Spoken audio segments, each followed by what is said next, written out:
I've been playing Pokemon fan games and ROM hacks for over half my life now, and while most of them have done their job of providing a fun experience, there are of course a select few that have gone above and beyond. And now that I've made a good number of videos covering them, I feel like it's time for me to make a personal top 10. So without further ado, my name is Ari, and these are the Pokemon fan games I feel I've had the best experience with. Starting with an old but gold hack, Pokemon Glazed. I put a ton of hours into this hack as a kid, since being able to catch Gen 4 and 5 Pokemon in a GBA game was a really exciting feature back then. The biggest appeal of Glazed is probably the 2.5 regions with 20 badges to collect. However, despite this enormous amount of content, the game never feels overwhelming. The level curve is perfect, as I never really felt the need to grind, nor did I feel overleveled. There is an attempt to tell a somewhat unique story, but it doesn't get too in your way of your adventure. Pokemon Glazed has also been given a few updates over the years, including the addition of Generation 6 Pokemon, updates to maps, the physical special split, and a lot of other small changes. But the part about Glazed that allows it into my top 10 is just how smooth it feels. It's a game you can play from start to finish with barely any interruption. There aren't any specific points in the game I despise replaying through, and the region offers a lot of biome diversity. While Pokemon Glazed might not feel on par with a lot of modern hacks in terms of features, it's incredibly comfortable and definitely worth a playthrough if you want something simple. Coming in at number 9, oh wow, another game everyone and their mother has heard of. Who would have thought? But no, seriously, Infinite Fusion is just really stupid fun. I put this game off for a while because I didn't think I'd enjoy the fusion mechanic, but it's handled surprisingly well. If you've been living under a rock for the past few years, Infinite Fusion is a fan game that takes a couple hundred Pokemon and allows you to fuse them with each other, generating a total of over 150,000 unique combinations. Now on paper, this idea doesn't really stand out to me, as I was never really interested in the concept of Pokemon fusions. But once I actually picked it up, I realized that I wasn't just fusing Pokemon, but it also felt like I was creating entirely new ones. And as someone who loves Fakemon, that idea is what got me hooked. But not only that, the ability to fuse two Pokemon removes the restrictions that I feel a lot of Pokemon have, especially in the early game. Want to pick Charmander but afraid of struggling against the first and second gym? Just fuse it with a fighting type, and then later a grass type. Want to use a Pokemon like Nidoran, but disappointed that its learn set is absolutely horrendous? Just fuse it with a strong ground or poison type. And these are just two examples. Not only are your favorite Pokemon no longer bound by the shackles of poor balancing, but they can also look even cooler, depending on what you choose to fuse it with. Additionally, Infinite Fusion comes with the Kanto and Johto region, as well as an updated version of the Sevi Islands. Overall, this game is jam-packed with content, and in my opinion, offers almost infinite replayability thanks to the fusion mechanic.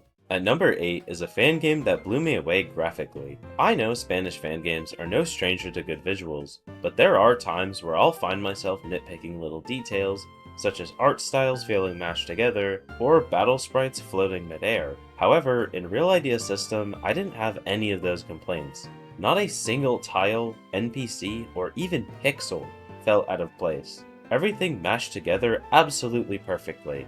Every area felt like literal eye candy, with every corner of every map having something nice to look at, making exploration feel very rewarding.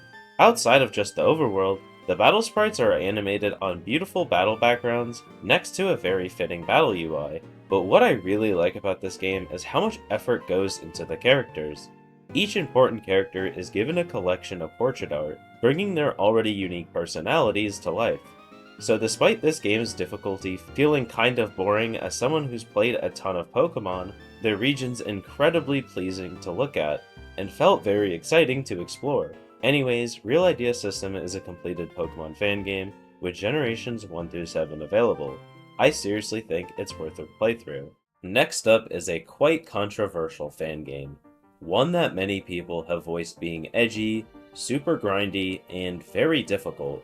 That would be Pokemon Reborn, a fan game where you begin your adventure in a murky and despair-ridden city, with the goal of collecting 18 gym badges. Now, I think that most people who badmouth this game are those who haven't played it in years, or haven't played the final version. Having played through both V18 and V19, they're almost incredibly different experiences in terms of gameplay. And that's mostly because of the password system that lets you customize the way you want to play. This includes quality of life features like a free EXP all, EXP candies, and EV training items, or difficulty lowering options like increasing the amount of money you receive and lowering the stats and levels of enemy Pokemon. But what I really liked about playing Reborn for the first time is how it felt like I was pretty much forced to relearn the game. And that's done in two ways. First of all, a lot of the powerful Pokemon you'd always have on your team were mostly restricted to the latter half of the game. So other than your starter, you'd have to build a party of Pokemon you aren't normally used to using. Combined with the brand new field effect system, that basically changes a bunch of in-battle effects. Depending on your overworld surroundings, you're in for a very different kind of experience. Now, one thing a lot of people don't like about Reborn is its story, and while I can't say I like it either myself, it is pretty easy to ignore with the text skip option. But I still highly suggest that you at least give its story a try before going full spam B mode.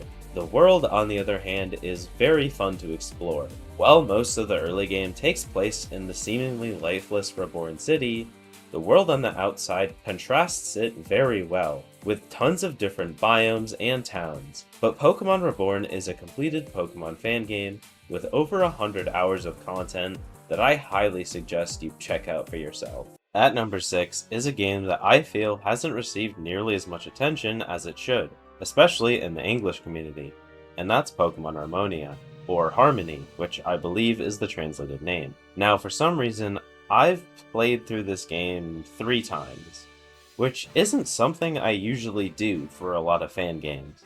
But this one in particular just feels so smooth to replay through, with its high quality overworld animations, unique region setting, and of course, Fakemon. If you didn't know, I really like Fakemon, and most of the ones in this game are really well designed and fun to use, because if they weren't, well, I wouldn't have played it so many times.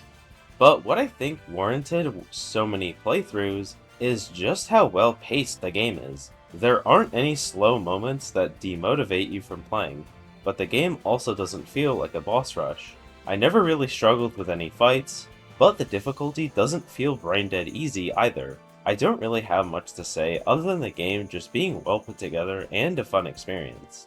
Like I said before, I really like Fakemon, especially when they're well made, but that's kind of a hyperfixation I've only recently developed.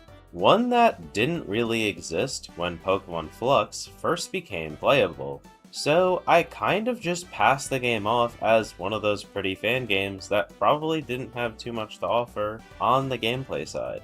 And oh boy, I was definitely wrong. Flux is a game that makes everything you do into every new area feel different and exciting, and that's done in 3 different ways. First of all, if it wasn't obvious, the Fakemon. They're all very unique and well thought out, and in battle, almost none of them felt useless, at least up until the end of the current demo. It was very easy to build a team of 6, and I even went above that, constantly swapping out my team to get everything I could out of the new mons. The second would be the overworld wild encounters. Instead of circling tall grass, you can just see all the wild Pokemon. Not only does this make the world feel more alive, but it also makes it a lot easier to search for those rare encounters. And as a developer, I really need to give credit to the Flux team for optimizing the game in a way where it still performs perfectly fine, even with everything on the screen. And finally, the ambiance. Flux's maps are pretty good, but what really does all the work is the lighting, sounds, and effects. I have a lot to say about Pokemon Flux, but I think I'd rather save that for a full video. Despite the game being just a short demo, I still think it's incredibly well put together, and I cannot wait to jump into the second chapter of the game when it releases. I never expected to have a ROM hack this high on my list, because despite ROM hacks being really cool, Not many of them have really touched my heart in the way a lot of fan games have, but Pokemon Odyssey is an exception, with a lot more effort into diversifying its world building and writing from the standard Pokemon experience. Now, I did make a full video on Odyssey a few months ago, and while most of my opinions have not changed, a new update for the game was recently released that pushed it to the number 4 spot. In Pokemon Odyssey, you don't travel a region collecting 8 gym badges, but instead venture through various underground stratums, each with their own unique setting and Pokemon, defeating captains as you go. But this game also has a separate non-linear form of exploration, where you can travel the ocean and visit various islands. And despite the game only having the first 3 generations of Pokemon, with a few exceptions, every single one of them has received an update to their stats and move pools, with a few of them even receiving new regional forms. But Odyssey's new update brought a ton of new quality of life features, such as the EV editor and the level candy, that brings you to the current level cap. Both are also relatively easy to obtain. If you're interested in Pokemon Odyssey, I suggest checking out my full video on it, but I seriously believe that it will be the best Pokemon ROM hack when it's finished, even better than Unbound. Before we move on to my top 3, I wanted to talk about the inevitable bombardment of comments this video is probably going to get about games that didn't make it in. And despite starting off by saying this is all just my opinion and you don't have to agree, I actually wanted to talk about a few of those games. 3 in particular that are in almost every YouTuber's top 10, and why I didn't put them in mine. Starting with the one that I definitely have the most positive things to say about, and that's Unbound. Pokemon Unbound is a very well made ROM hack that takes all the features and quality of life of a modern day enhancement hack and puts them into an actually new region. But I just personally didn't enjoy it that much. The hack felt like it was trying way too hard to be something different, without abandoning the classic 8-gym formula, which to me doesn't really work. And because of that, I feel like Unbound has always had a bit of an identity crisis. I also just don't feel like the 4th gen overworld style fits on the GBA, but I of course still think it's a very well made game. It's just not in my top 10. Insurgence, on the other hand, has had a level of praise that's always confused me. I feel like the people who still hold Insurgence in high regard these days either haven't played it in half a decade, or just haven't played any other fan games. Cause, oh man, this game is very flawed. But I guess I'll start with the positives, and the only one would really be the Delta forms. They're all pretty cool. Some of them are kinda weird looking, but being the fan game that kind of pioneered the idea of regional forms, I'll cut them some slack. And I do appreciate every one of them having an overworld sprite, so that they can follow you around outside of battle. Unfortunately, a lot of them are locked to the post-game, which is a bit disappointing because at that point, your journey is kind of already over. But everything else just feels so lacking. A lot of the routes feel identical to each other, being just green grass and trees with some trainers thrown around. And a lot of the towns have tons of open space with nothing going on. The difficulty feels very inconsistent, with the AI being almost brainless, but at the same time, it's also very easy to fall underleveled. The story is very confusing, with legendaries being thrown left and right, ridding them of any excitement. But by far, my biggest complaint with Insurgence is the music choices. I swear to God, 90% of the overworld tracks are picked from a pool of like 9 or 10 songs, most of them just being from the default RPG Maker soundtrack. Music is one of the easiest things to add to a fan game, since there are tons of high quality original tracks, and also high quality remixes that the creators of usually don't mind being used in fan games. Like, I didn't enjoy the story, but I'm sure there were definitely parts that would have felt a lot better if I were listening to something other than a low-quality edit of the Pokemon Gym theme. Of course, Insurgence is at this point almost a decade old, and I'm not here to shame it or anyone else who enjoyed it, because it really was a good game for its time. But I know a lot of creators still hold it in high regard, or at least pretend to for views, so I kind of just wanted to voice my opinion about it. Alright, so I know I made a full review on Xenoverse a couple months ago, but looking back, I'm starting to think I was a little too generous with my 7 out of 10 score. Because the more I think about my experience, and the more I hear about others, my distaste for the game just continues to grow. I think the biggest problem with Xenoverse is the lack of a proper artistic direction. It looks like they were trying to go for a super detailed overworld art style by upscaling all the sprites, but that doesn't really work without extra overworld animations and movement options. The animated sprites in battle are really good, but when you combine them with the blurry battle backgrounds and insane lack of move animations, you're left with a feeling that something just isn't quite there.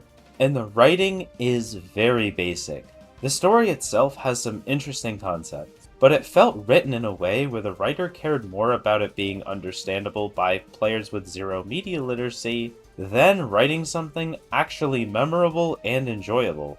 And in my original review, I got a lot of comments from people saying that they enjoyed Xenoverse's plot more than Reborn or other story-heavy fan games. And as entitled to that opinion as you are, at least those games have options to speed up or skip through the dialogue. Xenoverse takes no effort to make the base game faster, forcing you to sit through every slow line of dialogue, and forcing you to watch the same battle animation 1,000 times because there are like 1 or 2 for every move type. It really pains me to spout this much negative criticism about a free-to-play fan game. But seeing the number of other YouTubers praise the living crap out of it seriously makes me feel like we played a completely different game.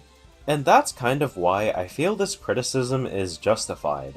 A lot of these games get so much one-sided positive attention from either players who don't know any better or YouTubers who just say what people want, that any ounce of negative but constructive criticism just gets thrown out the door. I'm not saying you need to spend 10 years developing a huge and heavily detailed game. That's insane. But maybe try to at least listen to both sides sometimes, no matter how small one of them might be. But enough with the negativity. The next 3 games I'm going to talk about aren't just my top 3. When it comes to personal enjoyment, there's a significant gap between everything else on this list and these 3. They're games that blew me away during my first playthrough, and still managed to keep me entertained years later when replaying them. So at number 3, we have Pokemon Ashen Frost, a fan game you play as a detective in a gigantic city. I think what I like most about this game is its very unique setting, taking place almost entirely within the city. And this isn't your normal Pokemon one with 5 or 6 houses, a Pokemon Center, and some place of interest. Riverview is separated into districts, each with their own unique setting and things to do. So while you start in a wintry neighborhood, you could find yourself in a rustic village, a rooftop marketplace, or places that make you forget you're even in a city.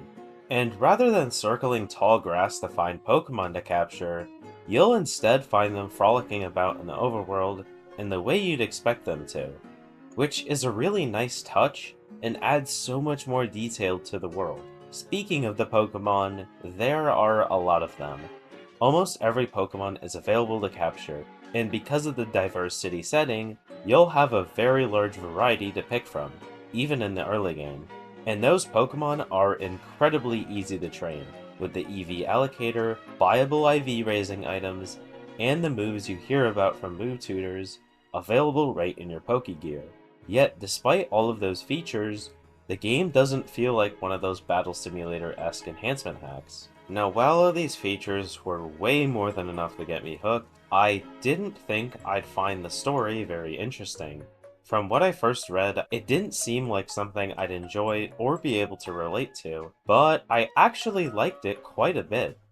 The characters are very different from your average Pokemon fan game story, as for the most part, you're dealing with a lot more normal people than just Pokemon trainers. And while the story starts off pretty slow, when it picks up, it doesn't waste any time doing so.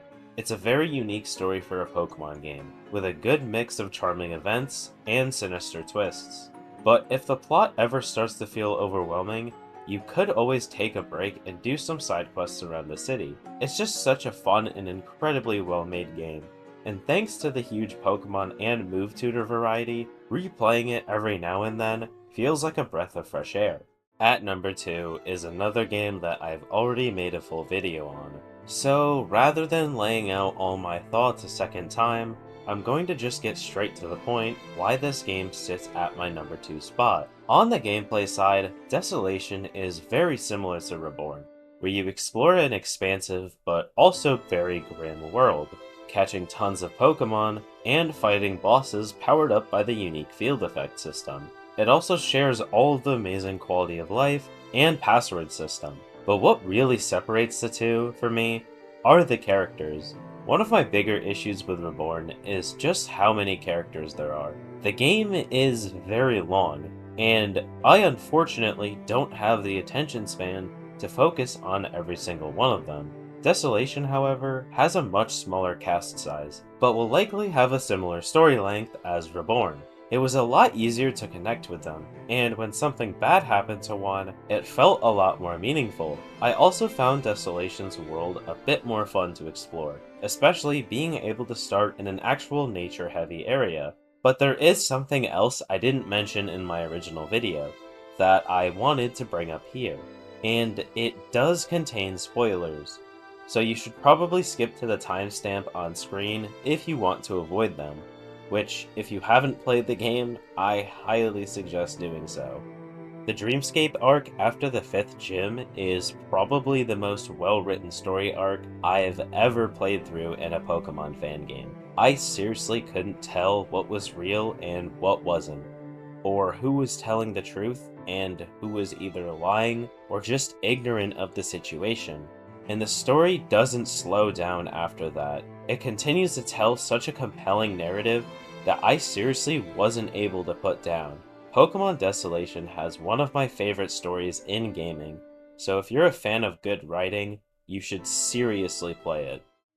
So I'm sure that if you've been a fan of my content for some time, or just listened to some of my various ramblings in other Discords, you know exactly what game sits at this spot. It's the Pokemon fan game that I believe has had the most time and effort put into it. A fan game that I believe stands above all others in terms of quality and attention to detail. Of course, that game would be Pokemon Rejuvenation. Now, the last time I talked about this game in a video, I don't think I did a good enough job explaining what it was or why I thought so very highly of it. To start, Rejuvenation is a massive fan game with 18 planned gyms spanning across 5 islands, with an Elite 8 to end the game. Like Desolation, Rejuvenation shares many gameplay and quality of life features with Reborn, but they also share the drive to tell a unique story, even with the standard gym formula. There are 3 things in particular that I like about Rejuve's story, and the first one is the length of it. The story is very long, but not in a dragged out sense. The region is massive, and rather than throwing all of its areas around for you to explore on your own, the game's plot takes you through most of them, with many different characters traveling alongside you. Characters that are all very fun to interact with. The second would be just how alive the world feels. Cities feel like cities, with tons of different shops to visit, people to interact with, and trainers constantly looking for a battle. And every town, temple, and place of interest has plenty of lore to tell you why that place exists, or what type of people used to live there. There are tons of side quests that show you more about the region, world, and characters that you wouldn't have experienced in just the main story. Finally, the thing that separates Rejuvenation's plot from other fan games would be the 2 different paths you can take: Paragon, the good ending, or Renegade, the bad ending. These can be chosen by making certain decisions throughout the story, and from what the developers have said, these paths will eventually completely diverge from each other. Rejuvenation is an incredible game, with tons and tons of content. And while I do want to save most of my thoughts for a full video, I think there's something regarding it that needs to be said to the community of players and developers. Rejuvenation is a game that's been in development for over 10 years, with a finish line not quite in sight yet, by a team of many very talented developers and artists. It's a very special case for a completely free-to-play fan game, which is why it pains me when I see people comparing the game to other projects. Players who don't understand what it means for a game like that to even exist at this point. I definitely think we should hold developers who spend such a large portion of their life working on a free game in high regard, but it's not something we should expect. And despite how insanely good of a game Rejuvenation is, there are always going to be players who don't like it, just like how there are always going to be players who don't enjoy other popular and high quality fan games like Unbound or Flux. Everyone has different preferences, and there will always be players who complain about the littlest things. So the most important thing you can do as a player is to voice your criticism in a considerate and respectful way. And as a developer is to pay attention to the people who value your work, even if they don't agree with the decisions you make. But thank you for watching until the end, and I hope you enjoyed it even if you disagreed with some of my opinions. If this video gave you at least one new game to play, then be sure to subscribe to keep up with tons of new Pokemon fan game and ROM hack related content. And of course, I hope you have a nice rest of your day.